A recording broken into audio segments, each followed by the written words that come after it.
If you learn nothing else today on this video, you'll at least know what a mega box is. And no, it's not something you can get in your local chipper doing a special on a Wednesday. Optional tailgate, by the way, won't set you back, an arm and a leg. The boot will even take 2 child seats standing up. And that's pretty good for a small crossover. Meanwhile, there's a flexible boot parcel shelf cover, which means that if you've got things in your boot because, you've got things that kids need, that will accommodate it. It's clever stuff.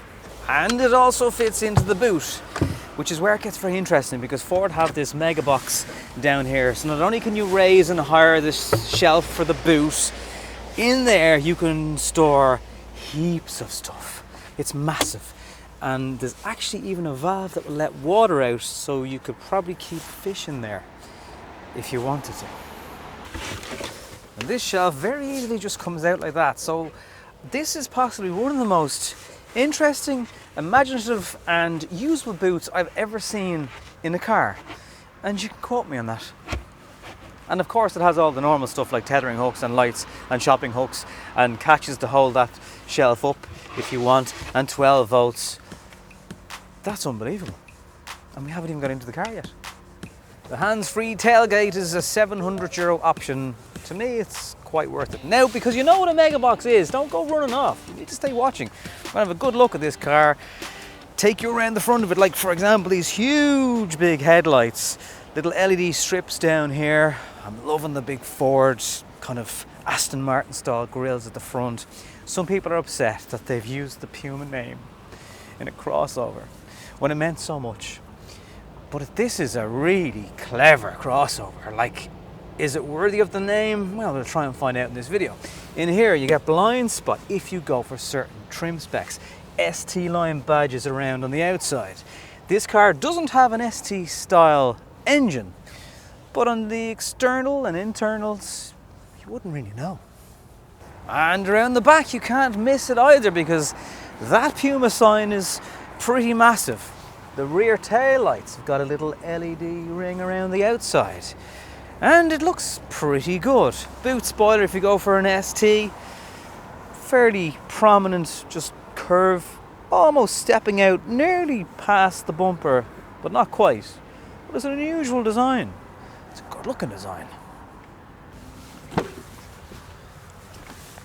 ST line versions of the car also get privacy glass as standard, and these windows don't go quite down all the way, and in my experience that can annoy little people. There's no armrest here. There's a couple of storage nets on the back. There's no charging options at the back of the armrest, but the legroom is good. The seats sit high off the floor, meaning you can tuck your feet under. The middle transmission tunnel hump, you don't need to get the full hump over it because it's not massive. And your headspace is really, really huge. You will get 2 child seats in here, not 3. You'll get 3 children in here, but again, the middle bit is a little bit smaller than the outside. And that boot window, it's not massive, but there's a lot of good stuff going on in this car. If you're the parent of a little girl, there's some words here in the colour that might send a shiver down your spine. Frozen white. Off to Arundel with you. The front of the Puma ST is where the ST trim really comes into its own. The good news is, if you like your cars but you need more of a family car, there'll be lots of things to keep you entertained in the ST line, like red stitching around the steering wheel, a sporty gear knob that's straight out of the amazing Fiesta ST, even a handbrake if you wanted the kids to chuck up their McDonald's again afterwards. And the really well standard spec of the car continues with wireless charging down here.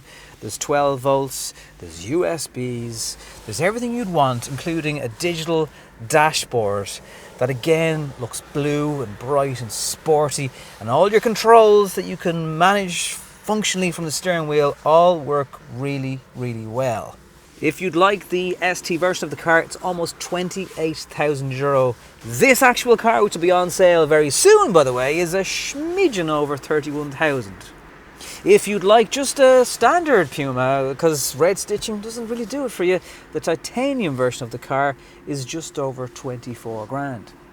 You'll get CarPlay and Android and nav that works pretty well, and you'll get Bluetooth and all the different functions and modern things that you'd expect in any car worth its salt in this day and age. And the little screen here is very easy to use, and this car has a Bang and an Olufsen sound system, so it really is spoiling you.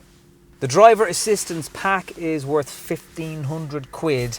It'll give you blind spot, frontal collision avoidance, rear view camera. If you have an automatic version of the Puma, it will stop and start in traffic for you without you needing to touch the accelerator, and that does make driving home just a bit more pleasurable.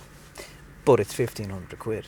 4 passengers, including 2 adults and 2 kids, if you're that kind of family, you will fit into this car absolutely perfectly. So starting up this car, first thing you notice is it's very quiet. This is a 1 litre EcoBoost engine from Ford that they've used in other cars. There's just something about it in the Puma. It just seems to work. The 1 litre EcoBoost engine in something like the Focus maybe doesn't work as well as it does in the Puma. It is a bit rough and ready when you're taking away from lights, and it can feel a little bit sluggish at times. I would be lying to you if I said it wasn't. But once it's on the move, it's got enough torque. It's also extremely economical. You should be able to easily get 5 litres per 100 kilometres out of this car, and up to and including maybe even 50 miles per gallon if you're watching it outside of Ireland. The 6-speed manual gearbox is direct, it's not sloppy. In this ST version, whether it's any different to the normal gearbox, probably not, but it's also very, very smooth, and just, yeah, it's like got a sporty feel to the gear change on it.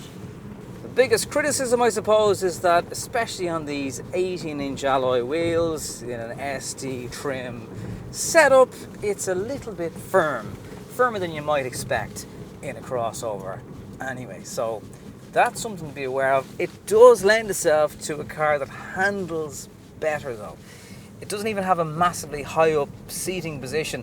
Sure, it's a bit higher for getting into. That is one of the reasons why you're looking at a car like this, but it also doesn't feel like it's on stilts. It still has kind of a hatchback feel to the driving position. Now, of course, you can raise up your seat a little bit more if you'd like to, but just in terms of the height of the car and your surroundings, it doesn't feel like you're sitting up very, very high.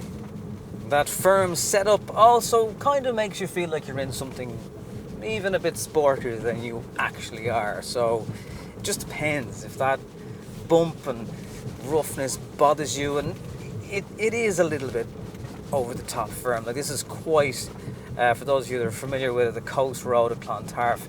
It's an old road, it's bumpy, there's lots of patchwork all over it, and it is, you know, it gets annoying after a while, but on smooth surfaces, not going to be as much of a problem.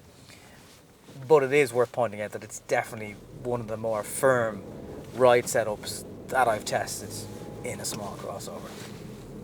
Price-wise, around that 24, late 23,000 euro mark, that is generally where this market begins in Ireland.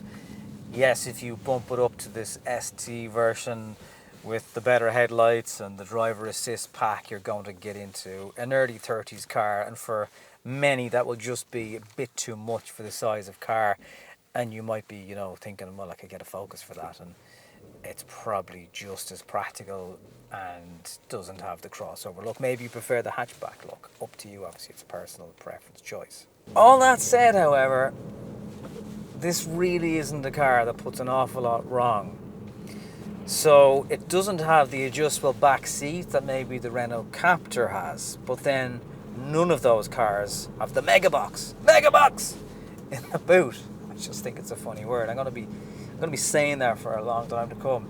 It might look the best colour in white. That lovely Ford blue would look perfect in it, or maybe black. But they're superficial things. This is a really good crossover, and you probably don't see as many of these on the road, and it's not justified, because this is one of the best small crossovers that you can get on sale right now. I promise. If you're thinking of the new changes to VRT due to the budget, the band this car sits in is 127 grams per kilometre of CO2. It's band B1. And this EcoBoost engine has a 3-cylinder 125 brake horsepower engine. There is a full-on ST version of this car coming. I'm hoping to get it on the channel, and that will be a whole heap of fun. The goal is still to get to 10,000 subscribers before the end of 2020. If you could do me one favour, if you haven't yet subscribed, please do subscribe to the channel. I'll be happy on the inside, trust me. And if you have a question, a comment, you want to like the video or share it or pass it on to somebody who might be thinking of one of these cars, please do. Thanks for watching.